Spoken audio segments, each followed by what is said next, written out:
Selamat datang kembali di Lalajo Film. Semua kalian selalu berada dalam kondisi sehat dan lancar rezekinya. Kali ini saya akan menceritakan alur cerita film yang berjudul Mendarat Darurat. Markisim. Mari kita simak. Film dimulai di sebuah universitas yang ada di Bandung, di mana di sana sedang dilakukan ospek oleh para seniornya. Ada seorang mahasiswa baru yang bernama Glenn yang masuk ke jurusan Fakultas Seni Rupa dan Desain. Dan di sanalah pertama kali Glenn bertemu dengan Maya, salah satu seorang seniornya yang paling cerewet yang sedang mengospek. Cara bicara Glenn yang agak gagap membuat Maya pengen ngerjain Glenn, apalagi Glenn sedang pilek karena cuaca di Bandung yang dingin membuat cara bicaranya menjadi lucu. Dari situlah perkenalan mereka, sehingga akhirnya mereka pun semakin dekat, dan akhirnya mereka pun berpacaran, bahkan lanjut ke jenjang pernikahan setelah lulus kuliah. Di awal pernikahan, mereka terlihat sangat romantis dan harmonis. Akan tetapi setelah berjalannya waktu kisah romantis, mereka mulai berubah. Sebetulnya Glenn adalah seorang suami yang polos, jujur dan tak pernah selingkuh. Tapi akhir-akhir ini Maya sering marah-marah dan curigaan terhadap Glenn. Perdebatan pun sering terjadi karena masalah hal yang sepele. Meskipun Glenn di kantor sering laporan dan mengirimkan foto kegiatannya, Maya tetap saja merasa curiga dan sering marah-marah terhadap Glenn. Tentu saja itu membuat Glenn menjadi stres setiap harinya. Karena sikap dari Maya yang posesif. Ditambah lagi Maya sering menolak kalau diajak untuk berhubungan intim. Makin streslah itu si Glenn. Sementara itu di kantor, Glenn mempunyai teman yang bernama Yahya. Dia sering curhat kepada Yahya tentang kehidupan rumah tangganya yang akhir-akhir ini sudah tidak harmonis lagi. Ternyata bos mereka yang bernama Syamsuddin sedang menguping pembicaraan mereka. Lalu Syamsuddin memanggil mereka berdua dan berkata kepada Glenn dan Yahya bahwa malam ini dia akan pergi untuk makan malam dengan pegawai barunya yang bernama Lia. Bosnya itu berpesan apabila istrinya bertanya, jangan memberitahukan dan merahasiakannya. Glenn dan Yahya pun menuruti kemauan si bos karena ini sudah sering terjadi. Bosnya itu emang mata keranjang. Lalu bosnya berkata kepada Glenn yang sudah mengetahui bahwa istrinya Maya suka curigaan dan posesif. Menyarankan kepada Glenn agar dia mendingan selingkuh aja lebih enak karena meskipun Glenn tidak selingkuh, dia tetap dituduh selingkuh oleh istrinya. Glenn pun sempat kepikiran atas omongan bosnya itu. Lalu Glenn pun pulang ke rumah setelah selesai bekerja. Sesampainya di rumah bukannya disambut, akan tetapi malah ribut lagi dengan Maya istrinya. Glenn sebenarnya cuman ingin berpelukan dengan istrinya, tapi Maya menolak malah menyuruh Glenn untuk mandi karena kotor dan bau. Glenn rasa kecewa dan ngomel di depan istrinya. Maya malah balik memarahi Glenn dan menyuruh Glenn untuk tidur di tengah rumah. Tiba-tiba ada panggilan telepon dari Syamsuddin dan berpesan kalau nanti istrinya telepon bilang saja dia sedang meeting dan baru beres jam 1 malam. Lalu Syamsuddin juga bercerita betapa indahnya saat dia berselingkuh dengan Lia staf barunya itu. Mendengarkan cerita dari bosnya itu, Glenn mulai berpikir apakah dia lebih baik selingkuh aja. Esok harinya Glenn masuk kerja tidak seperti biasanya. Ia datang dengan muka yang ceria dan menyapa ke semua orang yang ada di kantor itu. Tapi saat dia berpapasan dengan teman satu kantornya yang bernama Kania, Glenn malah dimarahin karena kelakuannya. Tentu saja Glenn menjadi dongkol. Lalu Glenn pun bercerita kepada Yahya tentang si Kania itu karena dia selalu marah-marah kepada Glenn tiap hari. Pantesan saja dia sampai hari ini menjomblo, kata Glenn. Tapi melihat gelagatnya Glenn, Yahya mempunyai feeling bahwa Glenn suka sama Kania. Tapi Glenn nggak ngaku kalau dia suka sama Kania. Lalu Yahya bilang sama Glenn kalau sikap cewek kayak begitu. Sebenarnya, dia sedang memendam perasaan alias suka sama kamu. Setelah mendengarkan omongan Yahya, Glenn menjadi sering memperhatikan gerak-gerik Kania. Dan kalau ketemu dengan Kania, jadi salah tingkah. Hari ini Glenn pulang lebih awal, jadi dia berusaha untuk bersikap baik terhadap Maya, yaitu dengan menyiapkan makan malam. Tapi yang terjadi, Maya malah ngomel-ngomel karena Maya nggak pernah makan malam. Dan Maya pun langsung pergi ke kamarnya. Tentu saja Glenn merasa kecewa dan merasa tidak dihargai atas sikapnya Maya. Tapi Glenn juga merasa bersalah karena lupa kalau Maya nggak pernah makan jam segini. Keesokan harinya Glenn biasa melakukannya rutinitasnya bekerja. Tetapi hari ini Glenn mulai merasa ingin bertanya kepada Kania. Dari situ mereka pun ngobrol dan Glenn pun bertanya lebih personal dan intens kepada Kania. Bahkan Glenn sudah berani bertanya apakah Kania sudah pacar atau belum. Di luar dugaan, Kania ternyata merespon dengan baik percakapan itu. Sejak saat itu Glenn dan Tania semakin dekat saja. Mereka sering mengobrol dan tertawa-tertawa, sudah tidak canggung lagi. Akibatnya, karyawan yang lainnya mulai merasa curiga atas kedekatan mereka. Yahya pun memberitahu Glenn bahwa mereka sudah menjadi perbincangan karyawan-karyawan yang lainnya. Tentu saja itu membuat Glenn merasa khawatir. Lalu Yahya bercanda kepada Glenn, mendingan check-in sama Kania di hotel aja daripada ngobrol di sini supaya bisa lebih bebas. Ternyata omongan Yahya ditanggapi oleh Glenn dengan serius. Dengan sikap yang polos, Glenn pun beneran ngajak Kania untuk check-in di hotel. Dengan alasan biar bisa lebih bebas dan tidak terganggu oleh karyawan yang lain. Kebetulan saat itu sedang ada rapat di kantor dan ada seorang klien yang harus ditemui di daerah Malang. Tentu saja ini kesempatan buat Glenn mengajukan pergi ke sana. Dan ini bisa dijadikan alasan kepada istrinya untuk pergi ke Malang padahal sebenarnya dia mau check-in dengan Kania. Esok harinya Glenn bilang kepada istrinya bahwa dia akan menemui klien perusahaan di Malang. Dan dia akan pulang malam ini juga, setelah pekerjaannya selesai. Maya tidak seperti biasanya melihat Glenn akan pergi ke luar kota, dia minta dicium dulu. Mungkin udah feeling seorang istri bakal diselingkuhin. Lalu Maya pun meminta bukti kepada Glenn supaya mengirimkan boarding pass-nya. Glenn pun lalu berangkat dan tidak lupa mengirimkan boarding pass-nya kepada Maya. Sesuai rencana, Glenn benar-benar check-in di suatu hotel yang berada di Jakarta. Dan Glenn pun sudah janjian dengan Kania. Untuk klien yang berada di Malang, Glenn hanya cukup menelepon, jadi tidak usah berangkat ke sana. Lalu untuk memuluskan aksinya, Glenn mengetik pesan kepada istrinya bahwa tidak lama lagi, dia akan segera take off. Setelah itu, Glenn pun mematikan teleponnya. Tak lama kemudian, Kania pun datang, dan mereka berdua terlihat salah tingkah. Karena gugup, Kania pun minta izin untuk ke toilet. Dan untuk menghilangkan rasa gugupnya, Glenn pun menyalakan televisi. Lalu Kania pun menghampiri Glenn dan mereka duduk bersama. Dikarenakan terbawa suasana, mereka berdua pun saling mendekat dan akan berciuman. Akan tetapi saat Glenn melirik ke televisi, dia melihat berita bahwa pesawat yang akan dinaiki oleh Glenn ternyata mengalami kecelakaan. Mereka pun gak jadi untuk ciuman karena Glenn udah panik duluan. Dan dalam berita itu, nama Glenn adalah salah satu yang termasuk korban kecelakaan pesawat. Glenn pun kebingungan setengah mati. Menghadapi situasi yang seperti ini, lalu Kania pun menyarankan Glenn supaya dia jujur kepada istrinya, karena nggak ada jalan lain. Mana mungkinlah si Glenn berani. Menghadapi kondisi yang seperti ini, Glenn pun mengajak Kania untuk keluar dari hotel. Glenn menyuruh Kania untuk turun duluan dan Glenn pun akan menyusul ke bawah. Dan saat itu, Glenn melihat kembali televisi. Di sana terlihat dalam berita, Maya yang terlihat sedih sedang diwawancara karena suaminya meninggal karena kecelakaan pesawat. Lalu Glenn pun menyusul ke bawah. Tetapi di lobi malah banyak orang yang sedang ngumpul karena di sana terjadi keributan. Ada si Regen yang menginap di sana, akan tetapi malah tidur di sofa lobi. Karena di situ banyak sekali wartawan, Glenn dan Kania pun terjebak karena tidak mau terekspos.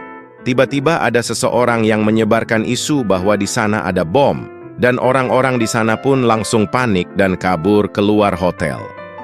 Tentu saja menjadi kesempatan untuk Glenn dan Tania melarikan diri. Lalu Glenn dan Kania pun naik taksi. Glenn kemudian berencana menuju kota Bandung. Tujuan Glenn ke sana yaitu bertemu dengan ibunya supaya dia tidak khawatir dan ingin mengabarkan bahwa dia baik-baik saja. Tidak seperti yang ada di berita bahwa Glenn telah meninggal. Akan tetapi di pertengahan jalan mobil taksi yang mereka tumpangi malah kempes bannya. Emang benar-benar sial nasib mereka. Lalu mereka pun jalan kaki. Dikarenakan lapar, mereka pun singgah di warteg untuk makan. Baru saja mau makan, tiba-tiba saja datang office boy yang bekerja di kantor mereka. Mau masuk ke warteg itu, dan mereka pun bersembunyi di kolong meja. Ternyata, si OB itu sedang mengunjungi pacarnya yang jaga di warteg itu. Karena panik, Glenn dan Kania membuat keributan di dalam, sehingga si OB itu akan masuk memeriksa. Glenn dan Kania pun berburu kabur lewat pintu belakang. Setelah mereka berlari-larian menghindari si OB, mereka pun tertawa-tawa karena kejadian yang lucu ini. Lalu Glenn pun berterus terang kepada Kania, alasannya dia mengajak check-in ke hotel.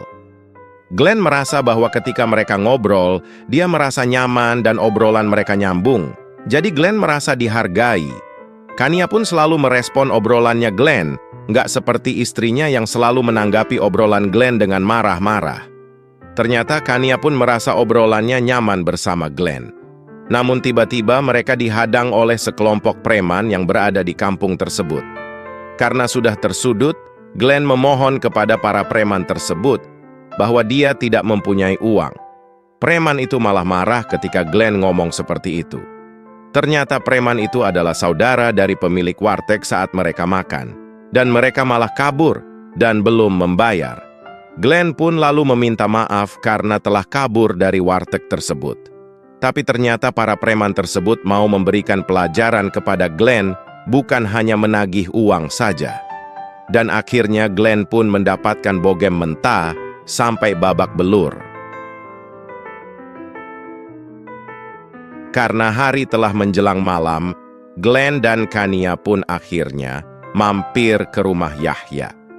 Karena Yahya menganggap bahwa Glenn sudah meninggal, saat Glenn tiba dengan muka babak belur, Yahya menganggap bahwa itu adalah hantunya Glenn. Lalu Glenn pun menerangkan kepada Yahya bahwa dia sebenarnya tidak berangkat naik pesawat, tetapi malah check-in bersama Kania, dan meminta pendapat dari Yahya dengan kondisi rumit seperti ini. Tapi Yahya ternyata tidak bisa memberikan solusi kepada Glenn, karena ini kondisinya terlalu rumit. Lalu Glenn pun meneruskan perjalanan menuju Bandung dengan meminjam mobilnya si Yahya. Sementara itu di rumahnya Glenn, Maya terlihat sangat sedih setelah mengetahui dari berita bahwa Glenn meninggal akibat kecelakaan pesawat. Sedangkan Glenn dan Kania selama perjalanan menuju Bandung, obrolan mereka semakin mesra dan romantis. Dan akhirnya mereka pun tiba di Bandung, di tempat kediaman ibunya Glenn. Saat akan masuk ke rumah, Glenn mengajak Kania untuk masuk. Akan tetapi Kania memilih untuk diam di mobil. Dan terlihat di sana, Kania memegang tangannya Glenn. Lalu berterus terang bahwa Kania sangat menyukai Glenn. Di dalam rumah, ibunya Glenn bersama dengan tante-tantenya Glenn sedang bersedih karena menganggap bahwa Glenn sudah meninggal. Lalu ibunya Glenn pun masuk ke dalam kamar dan masih meratapi anaknya itu. Saat itu Glenn tiba-tiba muncul di luar jendela kamar. Kontan saja membuat ibunya Glenn menjadi ketakutan karena dikira melihat hantunya Glenn, dan dia pun pingsan. Glenn lalu masuk ke kamar dan membangunkan ibunya. Saat terbangun, ibunya pun kembali panik karena melihat Glenn. Lalu Glenn pun menjelaskan semuanya kepada ibu. Glenn mengakui semuanya bahwa dia tidak naik pesawat, malah berselingkuh dan check-in di hotel bersama Kania. Lalu Glenn pun meminta saran kepada ibu apa yang harus dia lakukan. Glenn sudah merasa buntu dan tidak tahu harus berbuat apa. Ibu hanya memberikan saran kepada Glenn bahwa yang harus Glenn lakukan adalah bagaimana caranya menyelamatkan pernikahan mereka. Lalu Glenn pun menjadi teringat kembali saat-saat indah bersama Maya, yang sebenarnya dia sangat cinta dan menyayangi Maya. Tetapi lika-liku bahtera pernikahan memang sangat berat. Sebenarnya Glenn menikah dengan Maya memang berdasarkan cinta. Setelah dirasa tenang telah mengungkapkan isi hati Glenn kepada ibunya, Glenn pun memutuskan untuk pergi kembali ke Jakarta. Mereka kembali ke tempat kediaman Yahya sekaligus mengembalikan mobil. Saat Glenn ke kamar mandi, di sana Kania curhat sama Yahya bahwa dia sebenarnya sangat mencintai Glenn. Yahya pun tidak menyangka hal itu bisa terjadi. Kok bisa Kania suka sama Glenn? Lalu Kania saat ini pasrah terhadap keputusan Glenn meskipun dia akan kembali lagi ke pelukan istrinya. Tiba-tiba dari luar, Maya datang mengunjungi rumah Yahya. Yahya pun menjadi panik dan menyuruh Kania untuk bersembunyi di belakang. Kania lalu memberitahukan kepada Glenn yang sedang berada di kamar mandi. Mereka lalu ngumpet ke atas rumah. Lalu Yahya mempersilahkan Maya untuk masuk ke rumahnya. Setelah masuk, Maya lalu duduk dan menangis karena masih teringat sama si Glenn. Maya menangis karena menyesal telah memperlakukan Glenn dengan tidak baik, yaitu selalu curiga dan posesif. Padahal sebenarnya Glenn adalah suami yang jujur dan baik. Tiba-tiba Maya berkata kepada Yahya bahwa dia menyesali telah berselingkuh dengannya. Ternyata di balik sikapnya yang cerewet dan posesif, malah si Maya yang telah berselingkuh. Tentu saja setelah mendengar hal itu, Glenn menjadi emosi. Lalu setelah Maya meninggalkan rumah Yahya, Glenn langsung menghampiri Yahya dan memukuli Yahya berkali-kali. Dan tidak menyangka bahwa sahabatnya sendiri telah berselingkuh dengan istrinya. Pantas saja si Yahya menyuruh Glenn untuk berselingkuh dengan Kania, padahal dia sendiri sudah berselingkuh dengan istrinya. Glenn berkata bahwa Kania hanya pelampiasan atas kekecewaan atas istrinya. Kania yang mendengar hal itu menjadi kecewa. Ternyata dia hanya jadi bahan mainan oleh Glenn, padahal sebenarnya dia sangat mencintai Glenn, makanya mau untuk diajak check-in ke hotel. Lalu Kania pun yang patah hati langsung meninggalkan rumah Yahya.